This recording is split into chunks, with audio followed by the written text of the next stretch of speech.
Quiero compartir con ustedes un tema de parte del Señor y lo he titulado Tengo identidad. ¿Quiere decirlo conmigo? Tengo identidad. Cada uno de nosotros tenemos nuestra identidad, hermanos. Estas son características y rasgos que tenemos de nuestro Padre, de nuestros pasados. Y en episodios de nuestra vida hay ocasiones en que podemos hacer las cosas bien y decimos, lo hago bien porque mi papá o mi abuelo lo hacía de esta manera, y queremos cumplir con esas características y rasgos de nuestra identidad. Pero también tenemos una identidad celestial de parte de Dios y a veces no la tomamos tan en serio. Y quiero que leamos por favor en Salmos capítulo 8 y versículo 3. Aquí vamos a encontrar cuál es nuestra identidad. Gloria a Dios. Salmos 8 versículo 3 dice: Cuando veo los cielos, obra de tus dedos, la luna y las estrellas que formaste, el 4, digo, ¿qué es el hombre para que tengas de él memoria y el hijo del hombre para que lo visites? Si lo ponemos en la versión Dios habla hoy, tiene una palabra muy especial. Entonces acá el salmista dice, ¿qué es el hombre para que te recuerdes de él? Y para que tengas de él memoria, o dijo el hombre para que lo visites. Dice el versículo 5, lo has hecho poco menor que los ángeles y lo colocaste de gloria, lo coronaste de gloria y de honra. Versículo 6, le hiciste señorar sobre todas obras de tus manos, todo lo pusiste debajo de sus pies. En lo que buscamos la versión Dios habla hoy, ahí hay una palabra especial. Les digo, Dios, se recuerdan en el principio, dijo, hagamos al hombre a nuestra imagen y semejanza. Esa es su identidad, hermano. Es a imagen del Dios mismo y semejante a Él. Nos hizo iguales, hermano. ¿Cuál tan grande fue su amor que a usted y a mí nos hizo iguales a Él? A nuestra imagen y semejanza. Y nos dio privilegios, hermano. De tal manera que nos hizo igual. No hubo discriminación, no hubo minoría en su creación. Fue perfecta. Se tomó el tiempo para decirle esto: hagámoslo a nuestra imagen y semejanza. Usted y yo valemos, hermano. Me pregunto por qué entonces a veces nos deprimimos. Y llego a entender que es porque no creemos lo que somos. Y somos hijos de Dios, creación de Él, a imagen de Él. Y eso tiene valor, hermano. Esa es su identidad. Amén. Fíjese que encontré 3 ejemplos, le voy a dar esta noche, de los cuales hay personas que perdieron su identidad. Vamos a leer en 1 Samuel,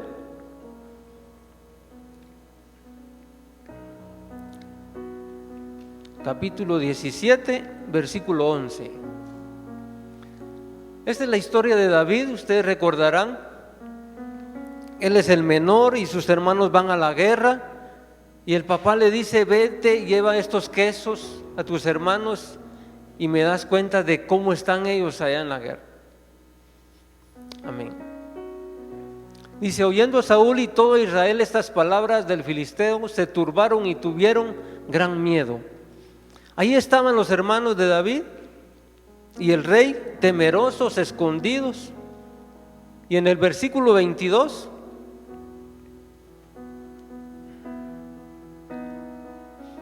dice la palabra, entonces David dejó su carga en mano del que guardaba el vallaje y corrió al ejército, y cuando llegó preguntó por sus hermanos si estaban ahí. El 23 dice, mientras él hablaba con ellos, he aquí que aquel paladín que se ponía en medio de los campamentos, que se llamaba Goliat, el filisteo de Gat, salió de entre las filas de los filisteos y habló las mismas palabras y las oyó David. Ellos estaban encuevados porque Goliat salía de mañana, de tarde y de noche a retarlos y decirles: salga uno de ustedes a pelear conmigo.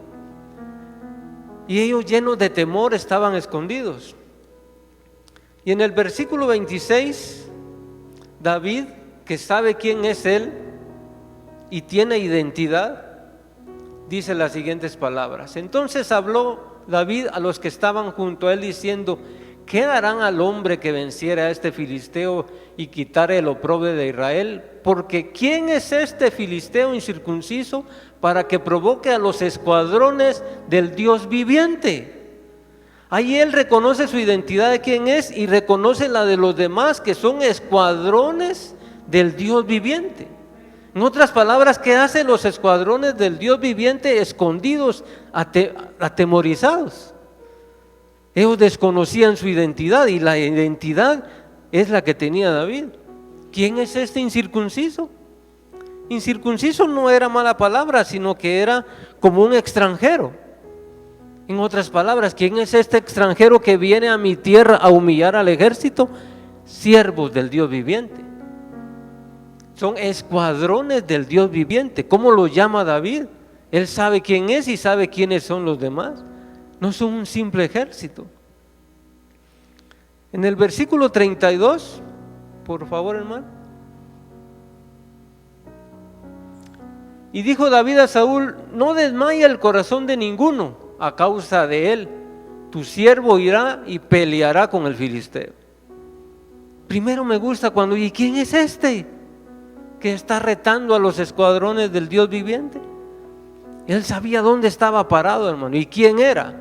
¿Y quién era el ejército? ¿Cuántos hermanos hoy en día están encuevados por algún problema, alguna tristeza, algún vicio? Amén. Y son escuadrones del Dios viviente, ejército de Dios. Yo conozco a muchos, y si tienen mi edad, estoy seguro que un día fueron a la escuela dominical y cantábamos: somos soldaditos, siervos del Señor, vamos en defensa de nuestro evangelio. Y ahora, escondidos por un problema, con miedo. Somos escuadrones del Dios viviente. Él no dijo que no iban a haber batallas, pero las batallas se ganan orando, pidiéndole al Señor, tomando valor, del valor que Él ya nos dio, porque como leímos en Salmos, Él puso todo abajo de nuestros pies. Tomémoslo, démonos de la verdadera identidad que tenemos, hermano. Hijos de un Dios viviente, hijos de un Dios poderoso, amén. Y que no estamos solos. ¿Se recuerdan qué dijo al final? Yo me voy, dijo Jesús, pero no os dejaré huérfanos, les dejo el Espíritu Santo. Hermanos, el Espíritu Santo es una garantía que Dios está con usted. Es una garantía viva. No fue una palabra nada más. Eso está vivo. El Espíritu Santo es vivo de Dios y está en usted y está en mí, y en todo tiempo. Somos guerreros y no estamos solos. Amén. Pero las batallas se ganan orando y peleando, hermanos. Salgamos de esa cueva, de esa aflicción que nos tiene a veces atemorizados. Yo comprendo del miedo del coronavirus, pero las iglesias siguen en pie. Ahí a través de la transmisión y los que podemos venir aquí, seguimos en pie, peleando la batalla, diciéndole a Dios: gracias, tú estás conmigo, seguiré adelante. Amén. Entonces David encontró su identidad y reconoció la de los demás. Otro que perdió su identidad lo encontramos, por favor, hermano, en Marcos capítulo 14, versículo 70. Mire, hermano, Pedro, al leer Pedro, yo me conmuevo porque el paso que pasó él, hermano, al negar a Jesús, cosa difícil, ¿verdad? Dice la palabra de Dios: pero él negó otra vez, y poco después que los que estaban ahí dijeron otra vez a Pedro: verdaderamente tú eres uno de ellos, porque eres Galileo y tu manera de hablar es semejante a la de ellos. Pedro no solo negó a Jesús en ese capítulo, negó su identidad. Porque primero dice que había una sirvienta y él se estaba calentando las manos en el fuego y la sirvienta le dijo: tú estabas con él. Y ahí negó primera vez a Jesús, lo negó. Y después los soldados, que dice ahí el versículo 70, le dicen: verdaderamente tú eres de uno de ellos porque eres Galileo. Y él dice: no, lo vuelve a negar. No solo negó a Jesús, negó su identidad. Amén. El versículo 71 dice: entonces él comenzó a maldecir y a jurar: no conozco a ese hombre de quien hablas. Niega no solo a Jesús, niega su identidad. Y me lo imagino en esa tercera vez que niega, quizá agarra una gorra y se la pone al revés y le dice: les juro que no lo conozco, dice. Porque dice que blasfemó y maldijo. Porque dijeron: tú te vistes como ellos. Y él lo niega, hermano. Niega su verdadera identidad. Imagínense qué triste, no solo negar a Jesús, negarse a sí mismo. Ahí él, en otras palabras, dijo: yo no soy nadie, porque no conozco a ese hombre. Pero si tú hablas igual, le dijeron: sí, pero no lo conozco. Pero te vistes igual, tampoco, no lo conozco. Negó 3 veces a Jesús. ¿Cuántas veces nosotros lo hemos negado, hermanos? Con nuestras actitudes, con nuestro carácter. Negamos ser cristianos. A veces en los trabajos no nos conocen al 100% como cristianos, porque lo negamos de alguna manera. Nuestra identidad es esa, hermanos: un hijo de Dios, que resplandezca en todo lugar y en todo tiempo. Mire, yo pienso esto: qué bueno que este mal ha sido por mucho tiempo, porque supongamos que hubiera sido por 5 o 6 meses y hubieran cerrado todo, y las iglesias también, nos hubieran criticado cuando ya se hubiera desaparecido el mal. Hubieran dicho: ¿y dónde están los cristianos que alababan a Dios? Escondidos también. Pero no fue así. Nosotros, la iglesia del Cordero de Dios, seguía transmitiendo, hermano, la palabra de Dios. Habían servicios en línea, ¿no es cierto? Y ahora todavía hay. Sigamos peleando, hermanos. Nuestra identidad somos como hijos de Dios, valientes, guerreros. A pelear nos mandó el Señor. Tomemos las armas. ¿Cuáles son? La palabra de Dios, la oración. Amén. Que en todo tiempo, hermanos, resplandezca nuestra identidad como hijos de Dios. Amén. Algo que me hizo llorar leyendo la Biblia fue con el pueblo de Israel, hermano. Estos sí se pasaron.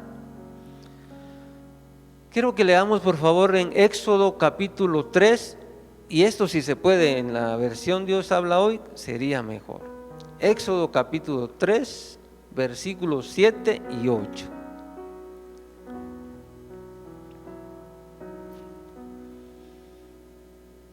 Quiero que lea conmigo esto, pero que haga de cuenta que es una película. Ahí está la zarza ardiendo y Moisés se acerca con la curiosidad que no se quema. Y quiero que ponga atención, pero en esa conversación que hay ahí, de un Dios todopoderoso hacia un siervo. Esa conversación, ¿qué es lo que dice Dios ahí? Haga de cuenta que usted solo está oyendo esa conversación. Ellos están acá en este momento. Dice Dios, dice la palabra: dijo luego Jehová: bien he visto la aflicción de mi pueblo. Fíjese, desde el principio Él le llama a mi pueblo, lo hace suyo. Amén. A usted y a mí también. Bien he visto la aflicción de mi pueblo que está en Egipto, y he oído su clamor a causa de sus exactores, pues he conocido sus angustias, le dice a Moisés. Versículo siguiente: y es descendido para librarlos de la mano de los egipcios y sacarlos de aquella tierra a una tierra buena y ancha, a tierra que fluye leche y miel. Mira esa conversación, hermano. Se acerca a Dios y dice: he oído a mi pueblo que está afligido, y he venido para liberarlos y sacarlos de ahí y llevarlos a una tierra. Hermano, solo eso era una garantía que tenemos un Dios, que tenemos un dueño, que somos su pueblo. Amén. Vamos hasta ahí bien. En esa conversación le dice: y he venido para sacarlos de aquella tierra a una tierra buena y ancha, a tierra que fluye leche y miel, a los lugares del cananeo, del eteo, del amorreo, del fereceo, del heveo y del jebuseo. Era una promesa, hermano, y si lo dijo Dios, lo iba a cumplir. Amén. Ya estaba hecho, y de hecho así lo hizo. En esa conversación Dios mismo dice: he oído la aflicción de mi pueblo, e iré y lo rescataré y lo sacaré de esa tierra y lo llevaré a la tierra buena y ancha. Él se lo propuso así, no importando quién era usted ni quién era yo, así se lo dispuso Dios, y así lo hizo. Sacó al pueblo con mano poderosa de Egipto. Me gusta porque dice mi pueblo. Y hermano, si Él dice: he oído la aflicción, Él te ha visto a ti también en tu aflicción. Ha oído tus quejas, tus padecimientos, tus dolores. Él las ha oído. Él no está sordo. Él está atento, dice, al clamor de sus hijos. Nada de lo que te ha pasado a ti y a mí ha pasado para Él desapercibido. Él tiene control de todo. Hay una hermanita que siempre dice: Dios todavía está en su trono, y Dios tiene el control. No importa qué esté pasando, Dios tiene el control, y Él conoce cada aflicción, hermano, de sus hijos, cada aflicción, cada dolor que hemos pasado. Él lo conoce. Mas sin embargo Él te sacó de ahí. Que no se te olvide, un día te sacó de ahí, de esas drogas, de ese mundo perdido, de ese alcoholismo, de ese tabaquismo en mi vivir, que no podía dejar, de mis enfermedades. Un día Dios te sanó, te sacó de Egipto. Amén. Entonces Él siempre está atento a su pueblo, y en este caso así lo hizo con el pueblo de Israel. Yo puse aquí en mi nota: qué ingrato el pueblo de Israel, hermano. Leyendo esos pasajes, de veras, qué ingratitud del pueblo. Vaya conmigo a Éxodo también, pero en el en el capítulo 32. Un pueblo del cual Dios los sacó, los rescató, y con mano poderosa los hizo pasar en seco el mar Rojo. Y yo he oído de que fueron libres, hermano. Yo siempre lo he dicho a todos mis amigos: solo con la libertad. No importa si ya después Dios les da casas, sueldos, carros, puntos. Solo con ser libre, para mí es suficiente, hermano. Para mí el respirar sin necesidad de tener el cigarro en la mano es suficiente.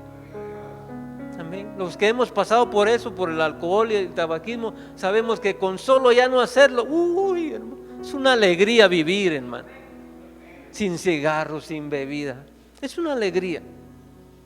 Solo con eso, no importa si nos faltan algunas cosas, pero solo con la libertad. El pueblo de Israel fue esclavo por 400 años. Ahí el bisabuelo era esclavo, el abuelo era esclavo, el papá esclavo, la esposa esclava, el hijo esclavo, eran todos esclavos, ¿eh? Mas sin embargo llevó el Señor y oyó el clamor y los hace libres. Solo con eso era decir: Señor, gracias, y aquí hay en el desierto, y si tú prometiste esa calle ancha, esa ciudad ancha donde fluye leche y miel, pues la esperamos, Señor, pero solo con la libertad, gracias, y vivir felices. Mas sin embargo no es así, hermano. Miren la ingratitud del pueblo en el capítulo 32, versículo 1. Éxodo 32, 1. Viendo el pueblo que Moisés tardaba en descender del monte, se acercaron entonces a Aarón y le dijeron: levántate, haznos dioses. Miren, ni siquiera uno, dioses, que vayan delante de nosotros, porque a este Moisés, mira, hasta falta de respeto, hermano, a este. ¿Y dónde estaba Moisés? Clamando al Dios de Israel por el pueblo. Y la ingratitud del pueblo dice: a este Moisés, el varón que nos sacó de la tierra de Egipto, no sabemos qué le haya acontecido. El versículo 4, por favor.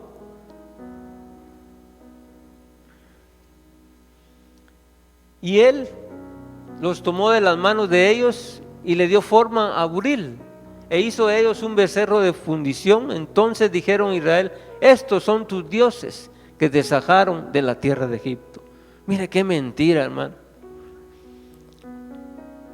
Hermano, 40 días es poco, es un mes con 10 días.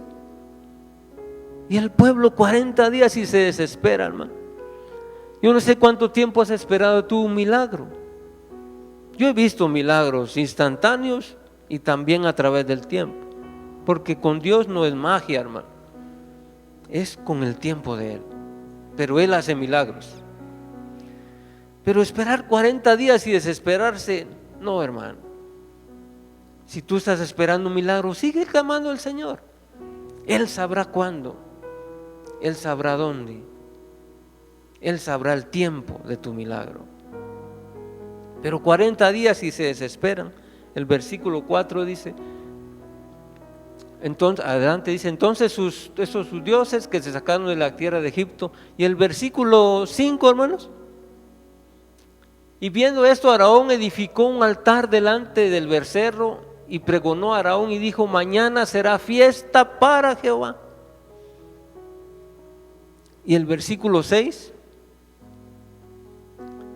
al día siguiente madrugaron, dice hermano, y ofrecieron holocaustos y presentaron ofrendas de paz, y se sentó el pueblo a comer y a beber, y se levantaron a regocijarse. En la otra versión leía yo y decía: e hicieron fiesta a los dioses que fabricaron. Mira, hermano, qué ingratitud no reconocer a un Dios todopoderoso que los libertó y tener la necesidad que a los pocos 40 días hicieran un becerro y adoraran a ese becerro.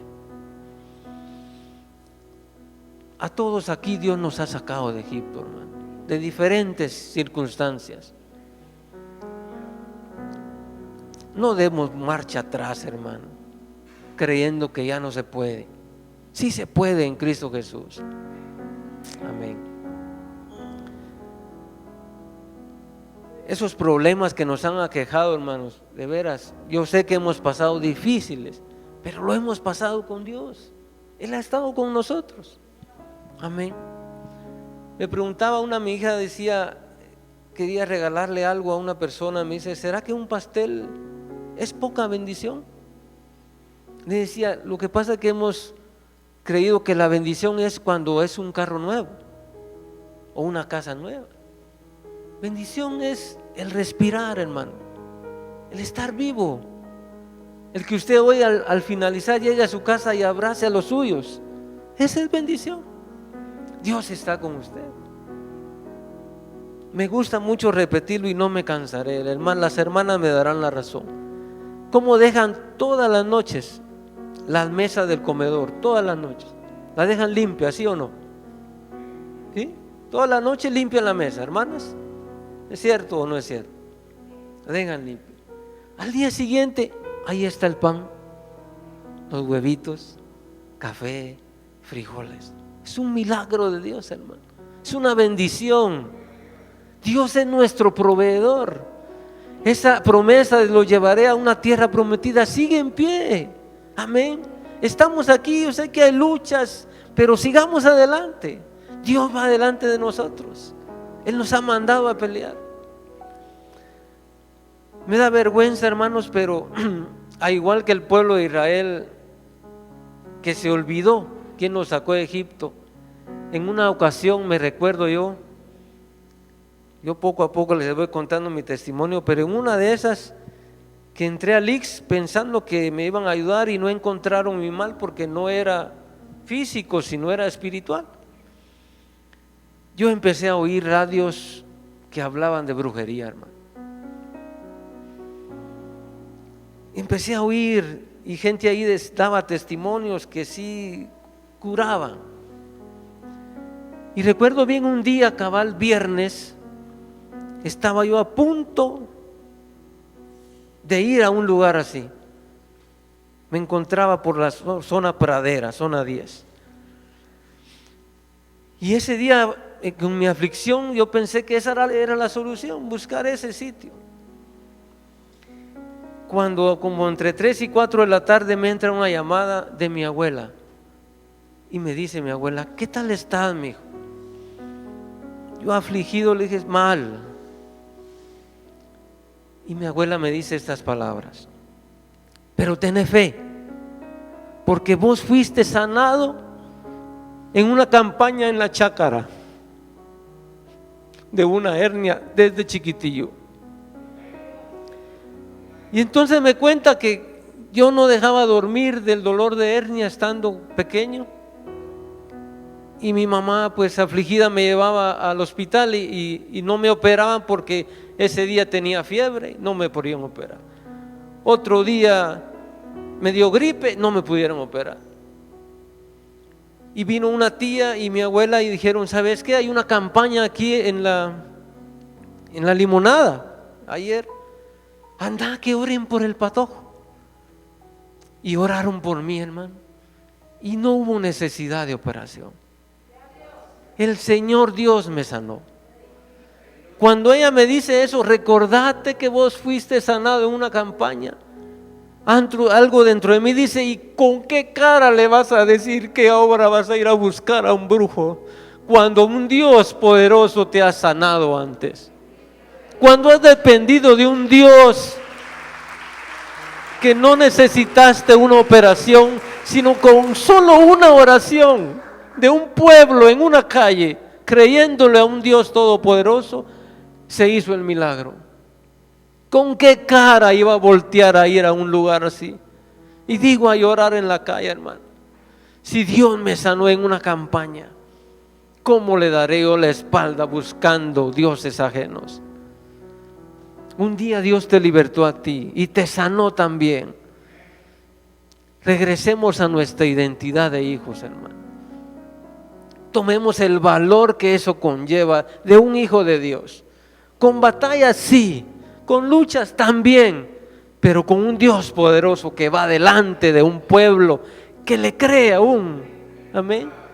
Un pueblo que le espera, porque Él va a venir, hermano. Él viene por su pueblo, pero nos debes encontrar esperándolo y no sirviendo a otros dioses.